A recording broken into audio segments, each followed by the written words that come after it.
में कोरोना के कुल केस 24 हो गए हैं। देखिए सोनीपत में ये जो कोरोना संक्रमण का खतरा है वो लगातार बढ़ता जा रहा है।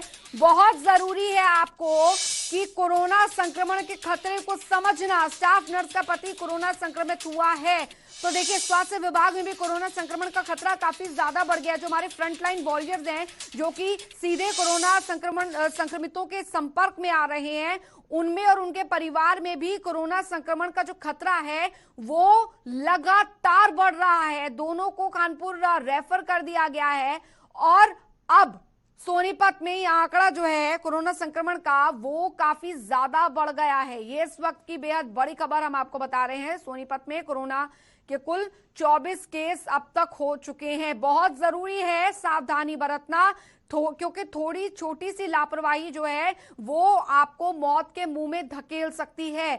कोरोना संक्रमण एक ऐसी बीमारी जिसकी अभी तक कोई वैक्सीनेशन नहीं बनी है, लेकिन सावधानी जो है वो एक सोशल वैक्सीन के तौर पर ये काम कर सकती है। और दिक्कत यहां पर अभी आ गई है, चिंता ये बढ़ गई है कि जो हमारे स्वास्थ्य कर्मी हैं उनमें भी कोरोना संक्रमण का खतरा इस कदर बढ़ गया है क्योंकि वो लगातार कोरोना संक्रमितों के संपर्क में आ रहे हैं, उनका इलाज कर रहे हैं। अब ऐसे में उन पर भी कोरोना संक्रमण का खतरा काफी ज्यादा बढ़ गया है। तो बहुत जरूरी हो गया है कि सोशल डिस्टेंसिंग बनाए रखें और सोशली आपको ये समझने की जरूरत है कि आज की सावधानी आपके कल के भविष्य को तय करेगी।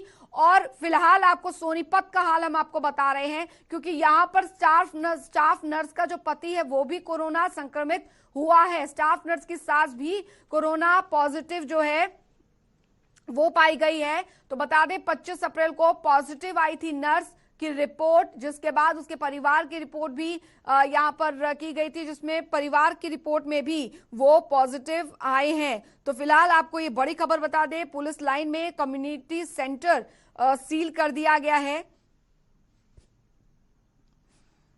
सोनीपत में कोरोना के कुल 24 जो केस हैं वो अब यहां पर हो गए हैं। देखिए कोरोना संक्रमण का खतरा लगातार इस कदर बढ़ रहा है। 2 मामले अब तक सामने आए हैं। जानकारी हम आपको दे दें, स्टाफ नर्स का पति कोरोना संक्रमित जो है वो यहां पर पाया गया है। दीपक वर्मा संवाददाता सोनीपत से हमारे साथ जुड़ गए हैं ज्यादा जानकारी के साथ। दीपक, क्योंकि सोनीपत में अब मामला जो है संक्रमण का, कोरोना संक्रमण का, वो 24 हो गया है, जिसमें एक जो स्वास्थ्य कर्मी है, स्टाफ नर्स है, वो और उसका परिवार भी कोरोना संक्रमित हो गया है। जी बिल्कुल यही स्थिति है। अभी देर रात को ये 2 केस आए थे। जो स्टाफ नर्स दिल्ली के बाबू जगजीवन अस्पताल में काम करती है, उसके पति और सास को भी देर रात पॉजिटिव बताया गया था स्वास्थ्य विभाग की तरफ से।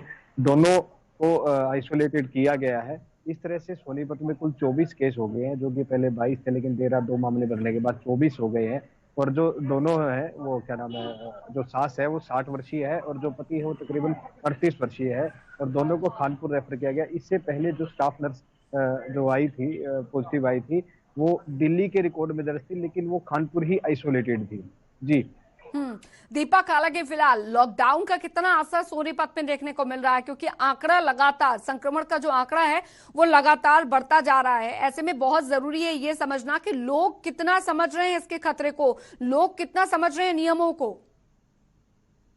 जी, लॉकडाउन का कुछ जो असर है वो तकरीबन सफल ही कह सकते हैं सोनीपत में है, क्योंकि बहुत कम संख्या में हालांकि बाहर निकलते हैं, लेकिन जो प्रशासन द्वारा जिनको मंजूरी दी गई है, तकरीबन 1,500 से 2,000 ऐसे लोग हैं जिनको मंजूरी दी गई है, जिनमें कुछ विशेष तौर पर किराना वाले और मेडिकल स्टोर वाले। इसके अलावा जो जरूरी चीजें थी, जैसे खेती का सीजन है, गेहूं कटाई का सीजन है, तो गेहूं के औजारों से संबंधित दुकानें हैं, या फिर जो ट्रैक्टर के जो थ्रेशर और जो अलग अलग जो खेती के उपकरण है उनसे संबंधित जो सामान है उनकी दुकानें खुली हुई हैं। तो इस तरह से कुछ जो परमिशन दे रखे हैं वही सड़कों पर ज्यादातर दिखाई देते हैं। इसके अलावा जो सड़कों पर बेवजह घूमता दिखाई देता है उसका पुलिस चालान भी काट रही है। अभी मैं गीता चौक पर खड़ा हूँ, यहाँ भी यही स्थिति है। अभी तो पुलिस कर्मचारी ऐसे लोगों का चालान भी काटते हैं। इसके अलावा गाड़ियां भी इम्पोर्ट की जा रही है लॉकडाउन को पालना करवाने के लिए। जी जी चलिए, बहुत बहुत शुक्रिया दीपक इस तमाम जानकारी के लिए। तो कुल मिलाकर अब संक्रमण का